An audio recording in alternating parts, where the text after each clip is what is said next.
Today is Wednesday, February 22nd. You know what that means. Another episode of Come On Ref. I'm your host, Chad Bryan. I'm here with Aidan Vance. Aidan, say hello.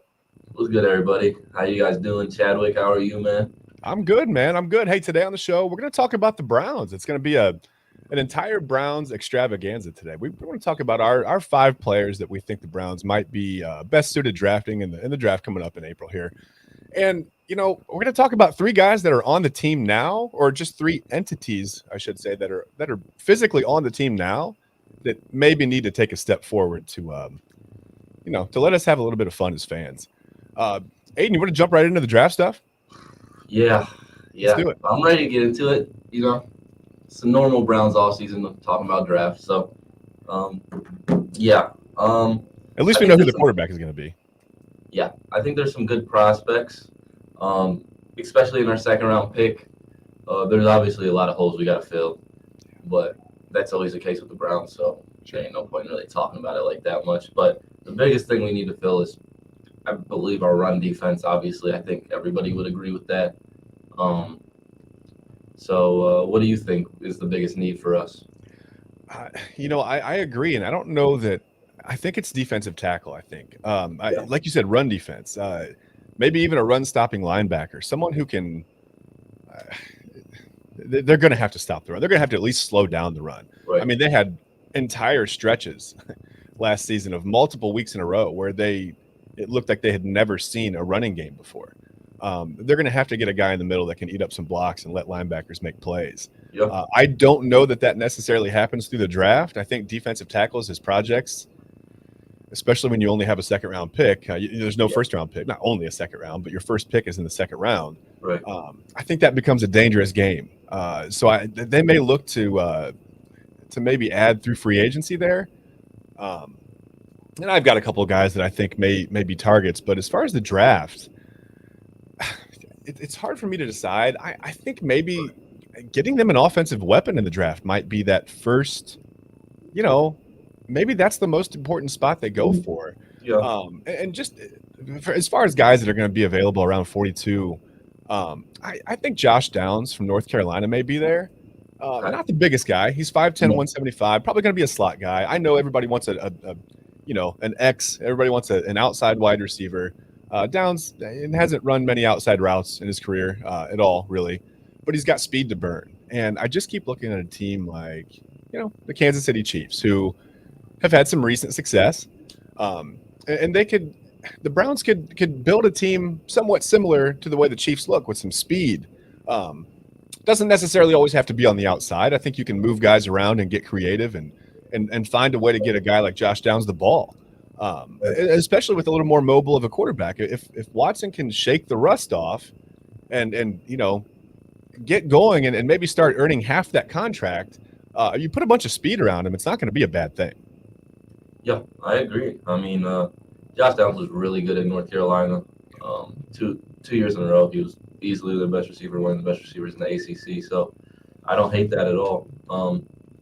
I think there could be a couple defensive tackle guys there in the second round. I'll start with a guy from Baylor. I'm not sure if I know how to say his name. Siaki Aika. Big guy, 330 pounds plus, really, really good against the run. Not much of a pass rusher, but he's from Baylor, played really well there. I think he's the best run defender in the draft from a defensive tackle standpoint.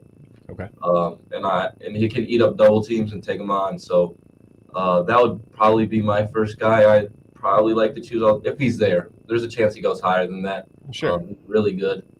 So, yeah, I've watched his film. He just eats double teams, plugs holes. So that's a guy I would like to have on the team, especially with, the stature of linebackers the Browns have, which is smaller guys who, it's best when they don't have hands on them because they aren't the greatest at getting off blocks like JOK. Yeah, for sure. You'd ideally like to let those guys make some plays without too much traffic involved. The one thing I will say about him, really good, I think, last year, 2 years ago, but this past year, his play was a little bit inconsistent. There were times when, and I know sometimes the perception is that Myles Garrett takes plays off. I don't know if the Browns are going to look to add another defensive lineman who maybe comes in with a little bit of that reputation. I don't know that it's true or not. Right. That's kind of the word that's kind of picked up about him. So I could see him falling that far. I just don't know if the Browns add him or not, but I do. I mean, his size is intriguing. I mean, Yeah. obviously he pops on highlight films, and he could follow in the mold of a guy like Phil Taylor, who was here from Baylor, and Right. had a lot of success until I think he tore his pec, and Right. it just seemed to kind of go downhill for him after that. But No doubt. yeah, I mean, I like that bet. I would have no problem with that at 42. Mm-hmm. Who you got next? Well, see, I tried to stay around that 42 pick. Right.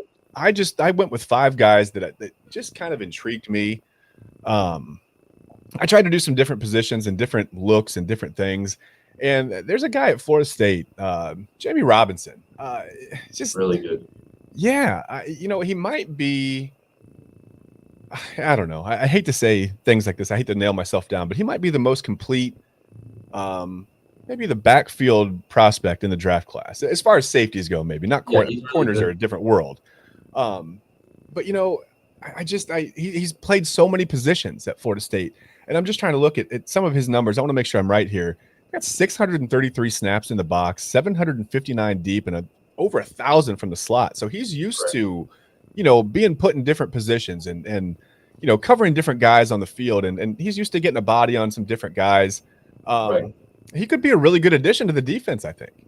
No, I agree. He's like, when you talk about being a football player, he's just a really good football player. Yeah.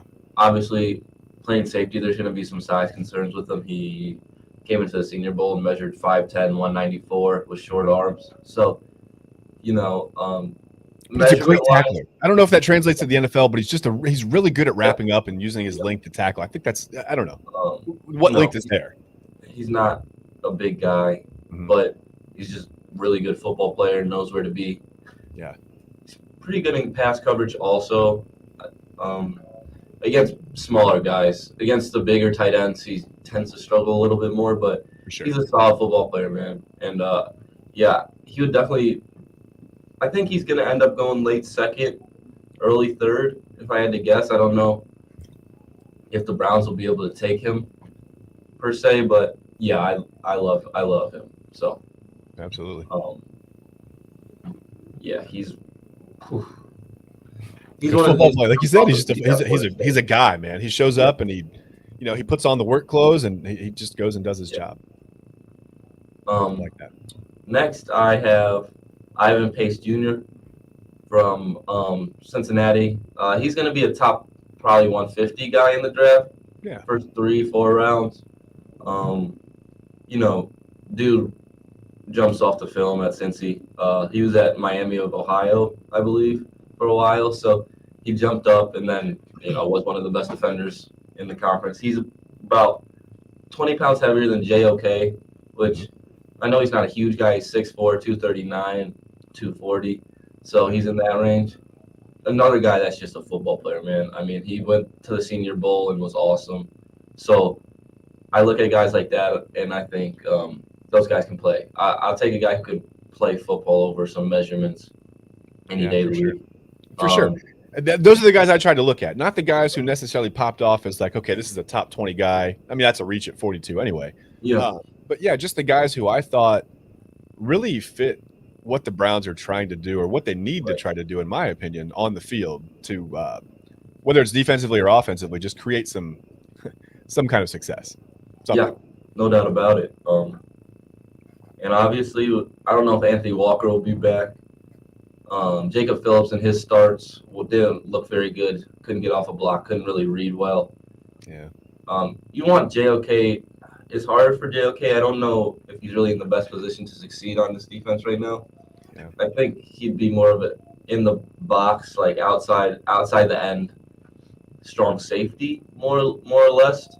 But we haven't played linebacker, so he's got to do that. But I think Pace could definitely play and make an impact here. So that'd be the second guy I talk about.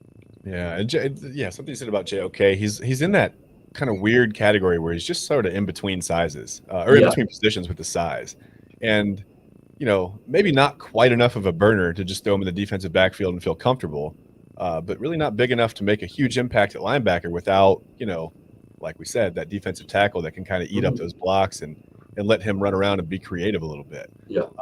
That kind of leads me into my next guy, Drew Sanders from Arkansas. I really like. Mm-hmm. Big guy, 6'5", 244. Another guy who's played a bunch of positions. Just as a blitzer last season, he had 11 sacks and 39 total pressures. Yep. He can really pin his ears back and get after a quarterback, but he can also play the linebacker position. And I think, Yep. that's the kind of for some reason, for a couple years, we got obsessed with like the safety linebacker hybrid guy, right? Right. I like the edge outside linebacker kind of hybrid guy a little bit better. I like the size difference, and I just like getting after the quarterback. I think it's a league where, even though you're not really allowed to touch the quarterback, if you can make him uncomfortable in the pocket, you've taken a huge step. For sure. So I just like a guy like Sanders. I mean, like I said, he started off at Alabama or whatever, transferred to Arkansas and made some noise there. But I mean, he's just really found a role, and I think he understands what he can do. And if the Browns can, maybe not try to change too much with him, like pick him up and just let him do his thing, I think he might be able to make a really big impact. Again, No, I agree. He's an impact guy on that defense. I agree. Maybe passing situation, put him at edge, Mm-hmm. plays linebacker, first couple downs, maybe. Yeah, let him drop back into coverage from from the defensive line. I mean, I think he can do some things like that. He's versatile. I don't know if I want to make him that versatile. That takes a special athlete in the NFL to do that. That takes a Micah Parsons level athlete. So. Well, and there's a reason Aidan Hutchinson was, I mean, a little different level of picks there. That's true. Right. I'm trying to make him Aidan Hutchinson when he's the, maybe the 42nd pick in the draft. Yeah. That's okay. I have high hopes, man. He's a really good football player. Really good at Arkansas. So obviously he got recruited by Bama to go play there. Got to be good to do that. So, I like that pick. Moving on to my next one. I've been all around, more or less, draft range. I was just kind of going 5 guys I liked all around the board. Yeah. A.T. Perry from Wake Forest, 6'5", 205. More of that X guy you were talking about earlier. You can get him later in the draft in the 100s, probably, depending on what he runs in the 40. I think he's going to be a 4.5 guy. Yeah. But he consistently wins over top with just size and his ability to make contested catches, right? With that length, he's more of a build speed guy. So the farther he goes, the more separation he creates because it takes him a little time to get going. But he's pretty good in and out of breaks, especially for his size. Yeah. He can get it done for the most part. So I like to see him, that maybe gives you the ability to move Lamar more to the slot in some situations, get him a better matchup. Or DPJ. Yeah. And then, so I'd like to see that happen. But, I don't think that's a major need for us or anything to get a solid X because I think DPJ is a solid X. Yeah. I just like to see those things moved around a little bit, create more matchups in our favor. If you have 6'3" DPJ, 6'5" A.T. Perry, Coop, nobody can really cover him one-on-one. And then Njoku at the tight end position, that's pretty hard to cover. So, that's not just how I thought about it, but we'll have to see what happens. Yeah, I'd like Perry. That like you said, 6'5", 205, big guy. Yeah. And something that you mentioned, that kind of straight line speed, but it takes a minute for him to build that. The only concern that I have there is we have a left tackle right now who is regressing, and with the guys that take a little bit of time to build speed and get that separation, when it takes them an extra second. You've got to have an offensive line that can hold some blocks. Obviously, you've got to have a pretty clean pocket. I mean, Watson is a guy who's athletic. He can create a little bit, but that hasn't been his strength yet since he's been with the Browns. He may shake the rust off, and maybe that becomes a strength for him. And it doesn't even matter what Jedrick Wills does at left tackle.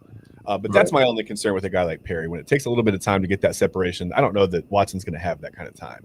For sure. But otherwise, I think he's a great player, great receiver, good size. I like those big guys in the AFC North. I like, because when the nice weather goes away, you can have all the 5'10", 180 guys you want that run 4.3s, but it's just a little bit harder to get going in the snow. Yeah. So big time. I like those guys. It makes a difference for sure. Obviously, when you see T. Higgins and stuff like that making plays, so you want guys like that. Obviously, I'm not saying he's a T. Higgins level player. No, but he's that kind of frame, and yeah. What do you got next, Bruce? And again, like you said, you went all through the draft, and I don't know if I said it. I just kind of, like I said, I tried to stay around that 42nd pick. Another guy that was intriguing to me that doesn't necessarily jump off is like, a huge prospect, Mike Morris out of Michigan. Yeah, They lost Ojabo and Aidan Hutchinson, who were obviously, really good players on that defense. yeah, would have been two And first round picks. you can ask Ohio State. I mean, I'm a Buckeyes fan, but that defense didn't really seem to miss much of a beat there. No. And I think Morris was a big reason for that. 37 pressures. I think his passing grade was high 80s, 86, 87. Yeah, That's a guy who can come in and make an impact. You can kind of see where I'm at, man. I remind me a little bit. If I were a college football coach, I'd be Urban Meyer. I'd be all about the defensive ends, man. Like yeah, I think that's where it's at. I think getting pressure on the quarterback is so important, and I think the Browns have good enough players in the defensive backfield that if you can get to the quarterback that half a second earlier, that quarter of a second earlier, and just push them out of the pocket, make them uncomfortable, make them move, make them, change their eye line a little bit or whatever. I think the Browns can have a lot more success on defense. I mean, you've got to stop the run. Obviously, we talked about that. But you have to get after the quarterback, too. It's a passing league. And I just keep going with these edge guys. But, yeah, I think Mike Morris, big guy, too, by the way, 6'6", 292. yeah. They can slide him down inside, I think, if they want to. He's a little tall. Sometimes that causes a leverage problem, inside for a defensive lineman. But I think he could fill some holes pretty nicely in there. Yeah, I think he's a very good football player. Do have a couple questions about his get off. Mm-hmm. As an edge, you need to have a super good get off. At his size, he has a Well, good that's get why I thought slide him inside, Yeah, at his size, he has a good get off, but maybe to the average edge, his get off is a little more to the average side. So, but I do think he's a really good player. He led Michigan in sacks. Was their most disruptive guy. So, you can't go wrong with that. He played well in most games. I know he was pretty much hurt and on the sideline against Ohio State for that game. He came back against TCU and created some pressure. So he was really really good this year, and they needed him to be. They needed him to be, that guy this year since Hutchinson and Ajabo were both gone. Both of those guys would have been top 15 picks if Ajabo doesn't tear his Achilles in the pro day. So you can't find guys like that everywhere. So him taking over that spot and leading another good defense is big time. So and that's what I think. I think the difference between him and Hutchinson, obviously Hutchinson's a little more fluid as an athlete. Yeah. I think that's Morris is a bigger guy, and I think that's some of the reason that he's kind of dropped down into the maybe the 50s as far as where he's been ranked. But I think he's a great football player. And I think he could be one of those guys that is kind of fringe, in college, but makes a big impact in the NFL. Mm-hmm. No doubt about it. I think he's at least gonna make an impact for you, no matter what. Like that's what you're trying to find. You're trying to find a guy who can at least play football for you in the second round. Yeah. A second rounder has to be, if not a starter, close to it, playing a good amount of snaps. So got to be at least at the very least he has to be a heavy rotation guy if he's not a starter. But you'd like to see him start. Yeah. I also had a edge guy next. Okay. Ojulari from LSU. Yeah. The physical measurables are very good. His burst is ridiculous. Yeah. He's one of those freaks, man. And maybe when he goes to the combine, right now it has some dudes projected above him that I don't think talent-wise stack up next to him. So, and he goes to the combine, he might explode on the scene. So, he might not be available at the 42nd pick, but right now he is, I would think. But you go look at a guy like Broderick Jones, I believe, from Georgia, the left tackle. He, most likely going to be a first rounder, high second round guy. Yeah. Ojulari had some really good snaps against him, man, in the SEC championship game. And, he's won against him. He's won in the SEC in general. He was one of their best players on a decent defense that beat Alabama, to be frank. I mean, so, and they created a lot of pressure in that game, getting after Bryce. So, I just think if you can get a guy with that explosion off the edge, across from Myles Garrett and develop him, I think we should be in good shape. I haven't watched too much other than the Georgia game and most of his pass rush snaps. I have to go back and watch to see how he anchors against the run and such an edge to make sure I like him as much as I think I do. But I think if I had to pick a guy to pick 42 right now, it'd either be him or IKEA. I got my next guy coming up. It would be either be him or the next guy coming up. I have. Okay, okay. Um, something that you said there, I don't know. Well, let me just get to my next guy. I'm just gonna Okay. move on. I'm gonna move on. I don't know that this guy is gonna be available at 42. Yeah. In fact, I doubt it. Gotcha. But you never know. I mean, sometimes things happen in the draft. Teams get super quarterback happy, and like 8 quarterbacks will go in like the first 30 picks. Yep. You never know what's going to happen, especially with a lot of quarterbacks I think in flux right now in the NFL. There's a lot of guys who we don't know if they're going to be able to physically play anymore. There are guys that we don't know if they can even if their No talent doubt about is it. even the same. I mean, it's a weird position right Will now. Levis is projected to go top 10 through 60 picks last year. So. Yeah, Hey. right. Hey, it's whatever. But it's not a quarterback. Don't worry, it's not a quarterback. I think this guy could drop. It's Will McDonald, to be Yeah. specific. Will McDonald the fourth from Iowa State. Smaller guy, edge guy, but again, I think he could. If you move him to outside linebacker, I think he's got enough quickness to make some plays there. But I mean, he's 236 pounds. He's playing the 4 or 5 technique in Iowa State's defense. Yeah. And disrupting. I mean, making some noise. So he's one of those guys. It kind of reminds me of Khalil Mack in that way. Where maybe he looks a little undersized and he's not quite, okay, it doesn't come from the SEC, he doesn't play for, a national title contender. But Iowa State's had some pretty good defenses over the years. And McDonald has made some plays in that defense. Maybe you put him in space off the edge or whatever. And again, he's a guy that can kind of pin his ears back and just play opposite of Myles Garrett, Yeah. and cause a matchup problem over there. I mean, who do you commit your resources to when you got 2 guys that can, get off the edge that quickly and get into the backfield and disrupt?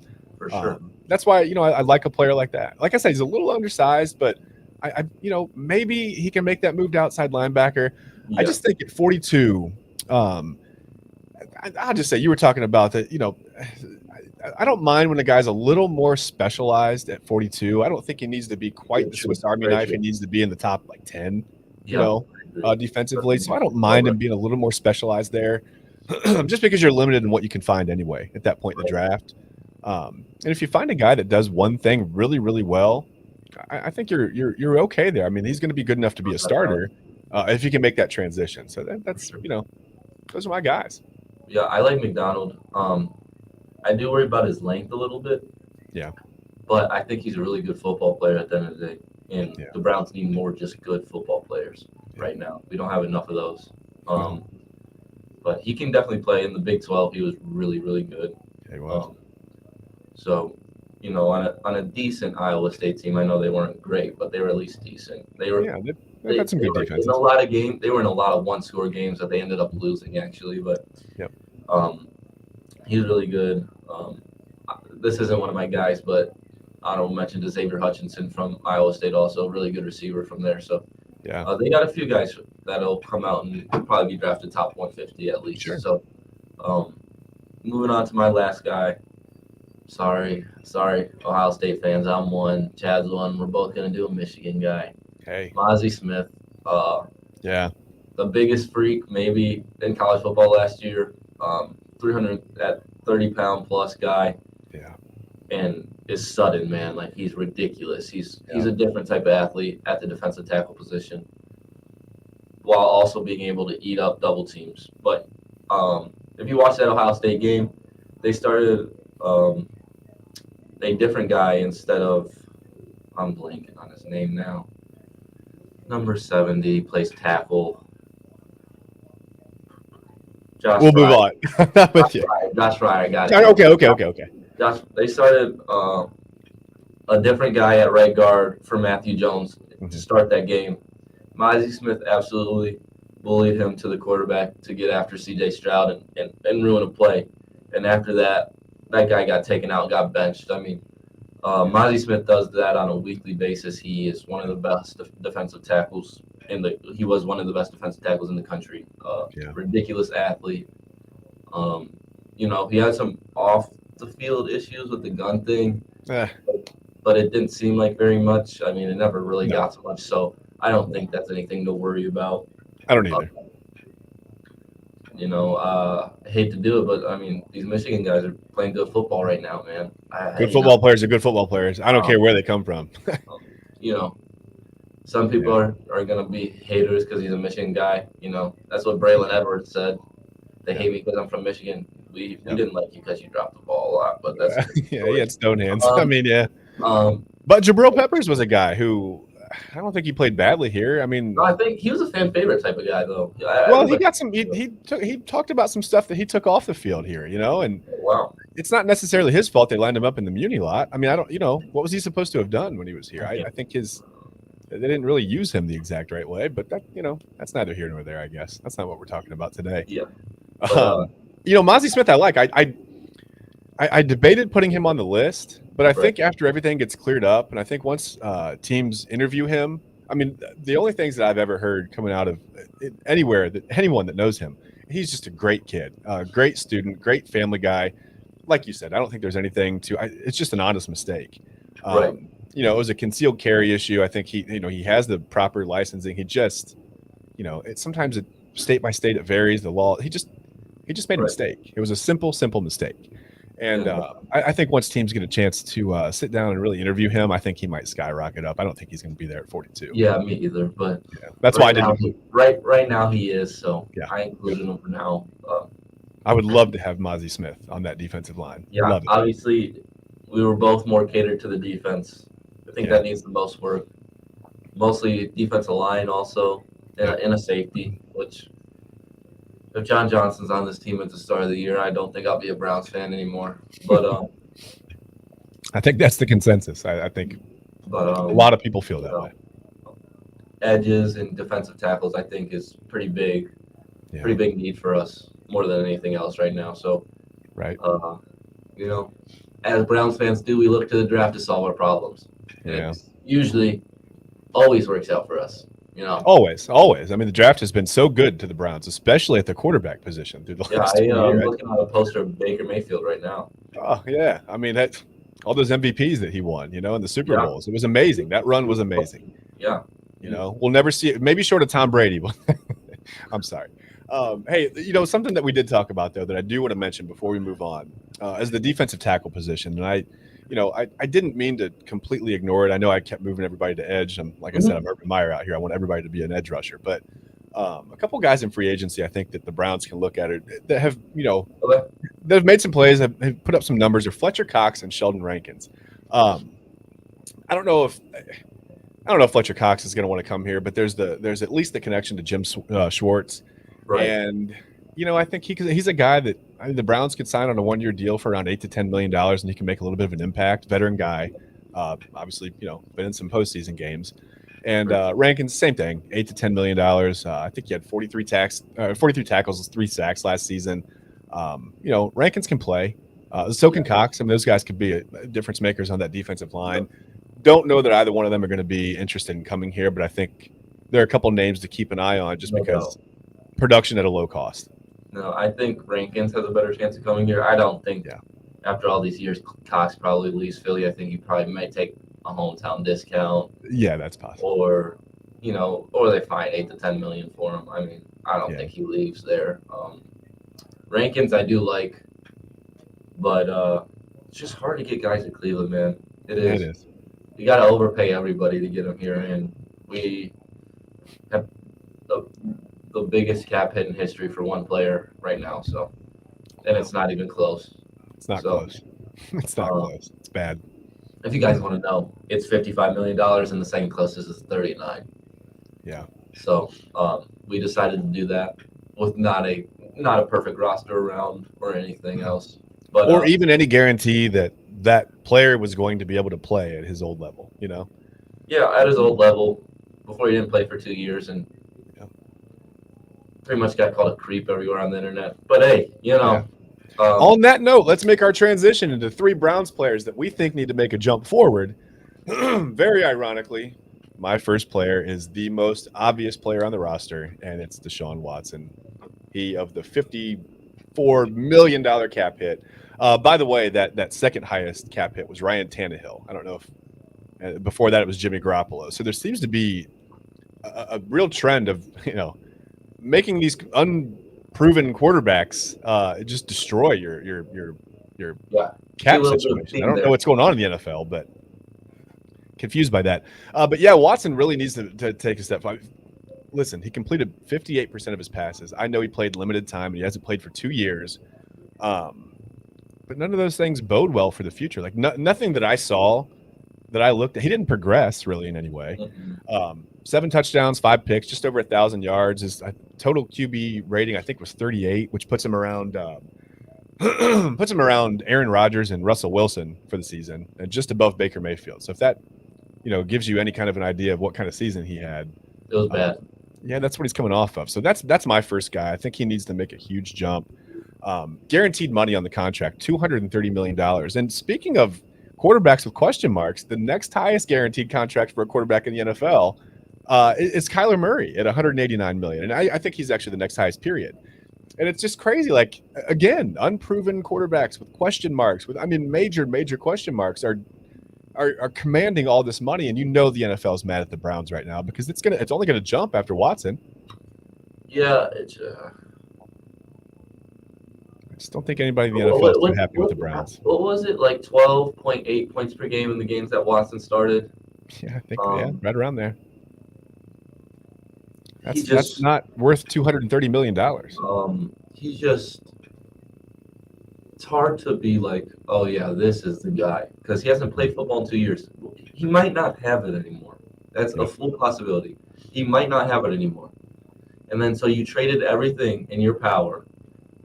So what if it doesn't work next year and the year after that, right? Are you just gonna have to strip everything, start trading Chubb, Myles Garrett, Denzel Ward, just strip the whole thing because you have to? You made one bad move. You have to. And by the way, if it comes to that, it's going to be a new front office that does that. Oh, no doubt. Because I think even D. Podesta, who seems to have a permanent spot here, even though he's not here, nobody actually knows where he is. The man behind the curtain for the analytics here, I think even he's gone. If you destroy this opportunity, this supposed opportunity. There's a bigger problem. I mean, the head of the head. Jimmy Haslam. There's some stuff that's said about him as an owner. Yeah. I think if we could, obviously, you just can't pick the move on from an owner. That's not how the NFL works. No, you can't. You can't fire the owner. He's had his hands on some picks in recent years, and none of those picks have worked out, or none of the players we've traded for that he's wanted have worked out. So maybe he's not a football guy. Watson also. Yeah, maybe he's a money guy, and that's okay. You can't. Sometimes you can't be both. You rarely can be both. Yeah. My most obvious one. Just picked up his 5th year planning on picking up his 5th year option. I just saw Jedrick Wills. One of the worst pass blockers in the NFL this year. Yeah. I think he was one of the league leaders in penalties also. Yeah, it wasn't good. He is the weakest link on the offensive line, while the other was a vet minimum guy at center, Pochich, all year. Yeah. And Pochich was by far and away better than Jedrick Wills. Jedrick Wills has to take a huge step forward. The 10th pick of the draft, supposed to be a cornerstone left tackle for this team, and he just hasn't got it done, man. He's been bad. At all. He's just been bad.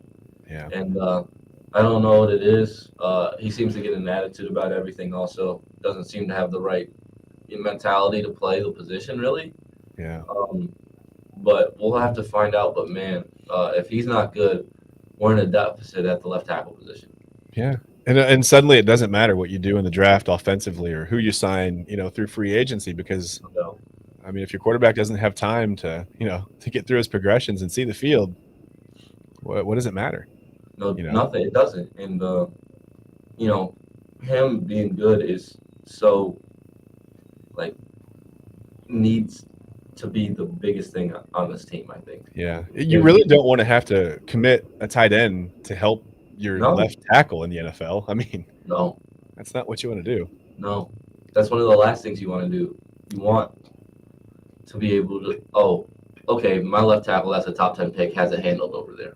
Right. That's what you want to do. That's what the Eagles and stuff do. Hey, Lane Johnson has it handled over on my Jalen Hurts. Lane Johnson has it handled on my right side. Yep. But we don't have. It's not even a thought. It's there. And Conklin was like that before he started sustaining these injuries. Right. Mm-hmm. He was really good. All pro guy. But after these injuries, he's still solid. He's just not the same guy. So what happened to Wills? I mean, as a Browns fan, is it fair to ask? I mean, should we be concerned? I mean, what I don't see any. Yes. What, There's 2 no years in glimmer a of row? hope, is there? 2 years in a row, he's been awful. Yeah. I don't see much hope. Yeah. He's just not been good, man, and he hasn't improved. Yeah, and I started I started thinking, do you move him to right tackle? And then I hear rumblings of just out and out releasing him and going in a whole new direction at the left tackle, and it's like that's terrifying, man. Yeah, we're in a bad spot at the left tackle position. So, Yep. That's my biggest and most important improvement right there. Yeah, and speaking of tight ends, my next guy is David Njoku, and I know he flashes a lot. My thing with Njoku is he has the physical tools to be a Travis Kelce like tight end in this league, right? Yeah, I mean, doesn't he? Yeah, he does. I mean, can he not be 100 catch, 1,000-yard, 10 touchdown guy? I just don't think that'll happen in this offense. I don't know that it will either, but sometimes I feel like I don't know. I just want Njoku to be more consistent. I feel like, and maybe it's my perception. Maybe I'm totally wrong on this, and I'm willing to admit that I could be wrong. Obviously I can be wrong. But if I'm wrong on this, I'm wrong on this. But I feel like sometimes he just goes away for extended periods of time. And, I wish they would use him as a little more of a safety valve, because I think now with a mobile quarterback, it's not Baker Mayfield getting rushed out of the pocket and literally running for his life to try to get to the sidelines, right? I think Watson can move a little better as long as he's healthy and he's not too rusty. I think he can move just fine. You've got a guy back there who can now move a little bit like Patrick Mahomes. I don't know that he's ever I don't know that he's going to be able to deliver the football like Mahomes again. We saw the completion percentage last year. Maybe that gets better, maybe it doesn't. But I think for this offense to take a big step forward, I think Njoku has to be that guy who's consistently there and has the ability to be used as a safety valve for the quarterback. And he's got to be available. The little dump offs, man. I mean, sometimes it's like you'd see whoever it was, Baker Mayfield, get rushed out of the pocket. And it's like Njoku just gives up on the route and stops running, man.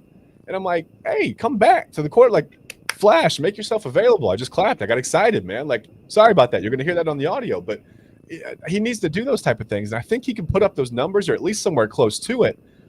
Just for reference, man. I mean, Kelce's numbers last year, 27 catches, 257 yards, 4 touchdowns. And you're like, Chad, what do you mean? Like, Njoku clearly eclipsed that. That's in 3 games of the playoffs for Kelce. I mean, he's halfway to Njoku's numbers. He's got as many touchdowns. I mean, that's amazing. I know that he's not going to be the featured receiver, but I feel like he can be a guy who puts up numbers close to that level. I don't know if he can put up Kelce level numbers for a couple of reasons. Kelce's the number 1 option. Kelce's has an argument right now as the greatest tight end ever to step foot on the earth, right?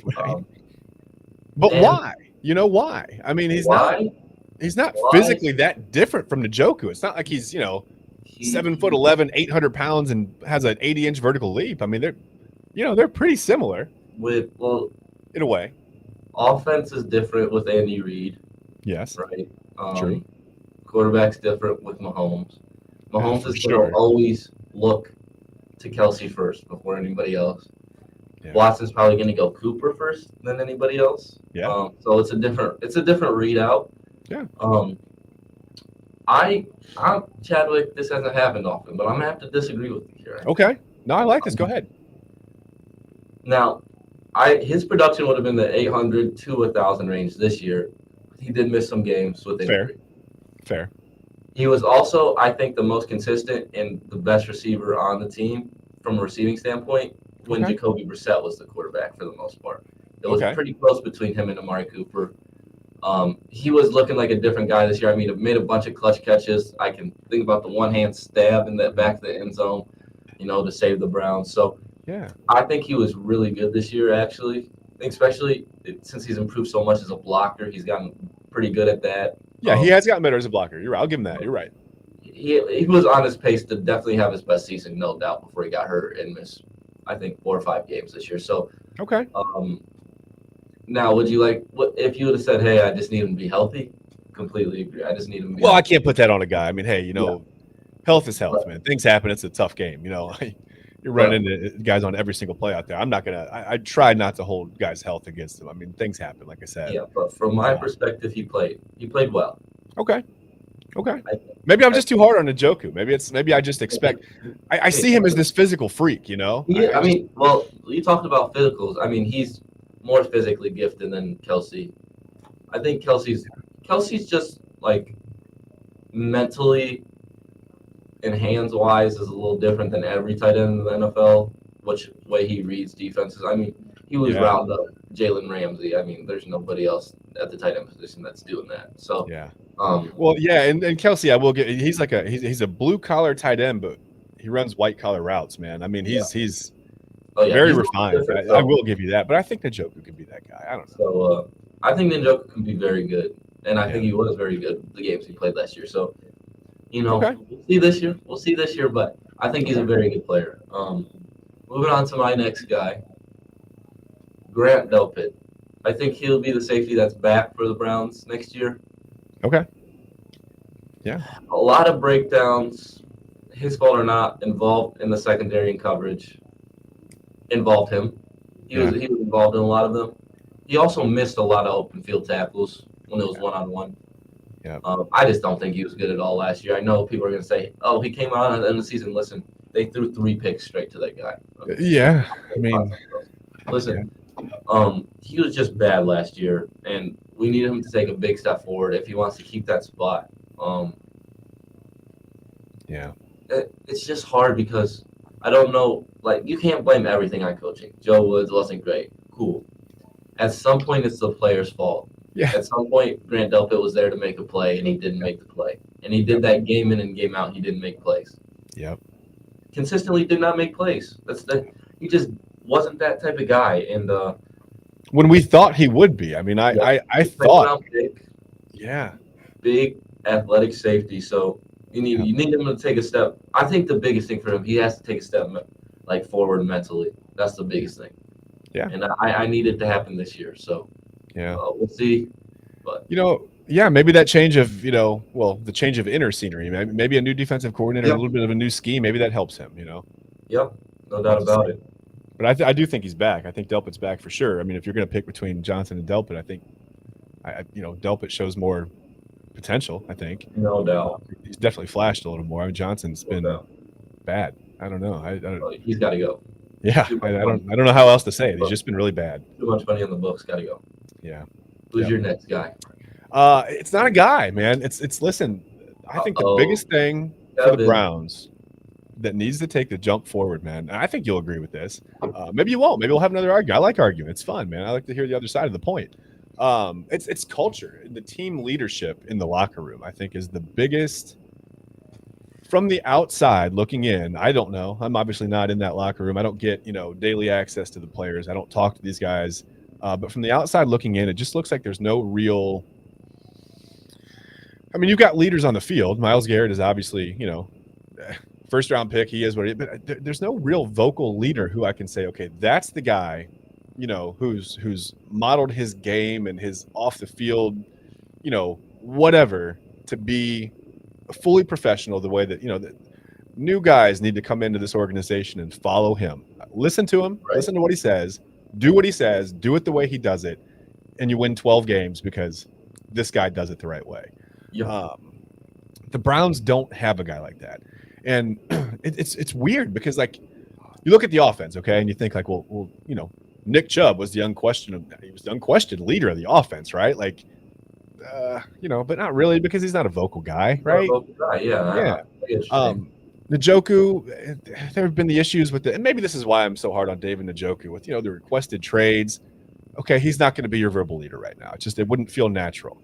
Kareem Hunt, okay, he's local. Maybe that's the guy, but he doesn't have the premier role to really be the vocal leader. Deshaun Watson, for understandable reasons, is keeping his head down. Who's the guy? I mean, who steps up? Who's that vocal leader? Who drives the culture in the locker room? Because right now, I've said it before on the show, the team looks and plays the way that Kevin Stefanski looks and coaches. They're very laid back. They're very nonchalant. Nothing's ever a big deal. There's never any urgency.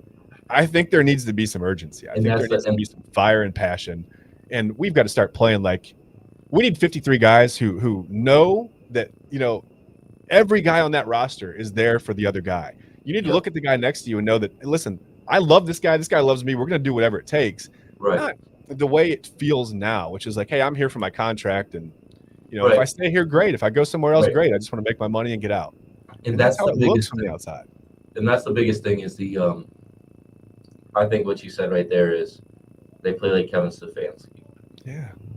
I think it has to start from the top down. I think as a coach, you have to be the vocal leader, right? Yep. They're talking about Jim Schwartz bringing in this fire and this, in culture. What about your head coach? Why are you making a coordinator bring that in? I think that starts from the top down. I think,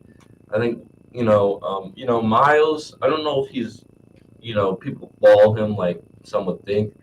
I don't think that's really his thing.